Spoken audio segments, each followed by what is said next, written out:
What motivated you to install additional insulation into your house? We wanted to lower the carbon footprint of the house, and most of the energy use in any house goes on heating. So installing additional insulation meant we'd be saving on heating costs and reducing the carbon footprint. Where did you install the insulation? So we've got external insulation, so it's outside the house. You can have internal insulation, but external is slightly better if you have got the means to do that. We're lucky we've got a detached house, so that was possible, and then it was rendered over the top of that. And what materials did you use? So we used wood fibre insulation called Stykoflex, is most of the external insulation. Styco Protect. Styco Protect. Styco Flex we have other places. Yes, we have that in the roof, Stykoflex. Yeah. And do you have any additional ventilation? We do, yes. Right here. The house is very well insulated. In order to keep the warm air in the house, we've made the house as airtight as we could. It's a bit like having the windows closed when you have heating on in a car. If you have the windows open, all your warm air goes. The problem with that is you can get damp build-up in the house. So we've got what is called MVHR, so mechanical ventilation with heat recovery, which gives us a supply of fresh, dry air in the house. This system we're, I think, fairly happy with. This unit itself goes right through the wall. It's got a heat exchanger inside, so when it detects that the house is too moist or too warm, the fans come on. You maybe hear them in the background now. And it just draws air through the heat exchangers, so we get fresh air from the outside coming in, but with the warmth of the internal air.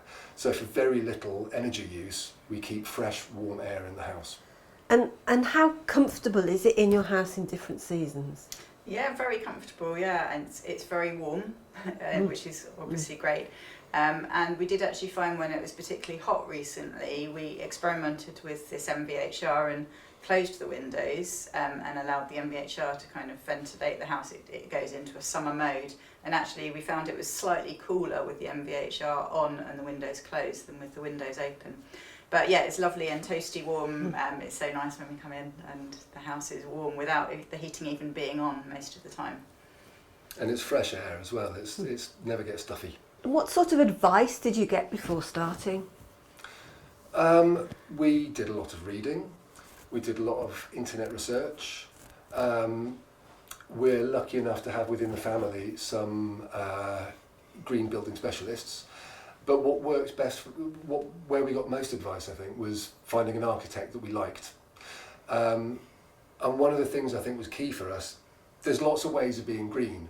So you might have a priority that everything should be a natural product with no oil-based products. You might have a priority that everything should be local. You might have a priority that there's minimal resource use. There's lots of different approaches you can take. All of them are equally valid, but everybody's got their own way of calculating what they want.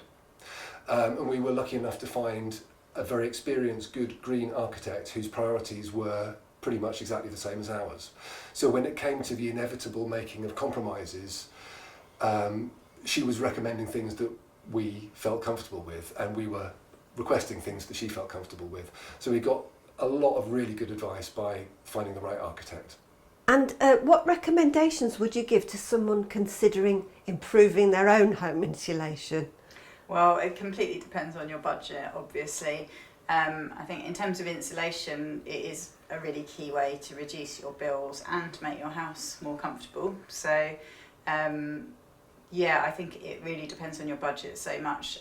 Most people don't have the opportunity maybe to do external insulation if they don't have a detached house, but there is quite a lot you can do internally, but it will mean very slightly reducing the size of your living rooms if you do that. Are there any problems that you've encountered with the insulation and the MVHR?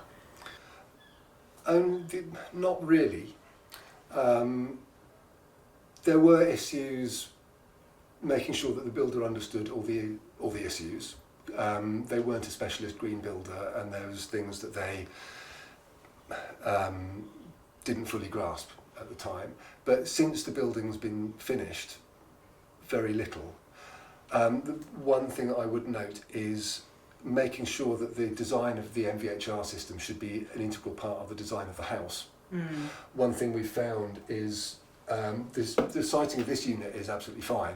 We've got another unit upstairs which ended up being located for convenience, I guess, rather than best use. So it's right in the stairwell.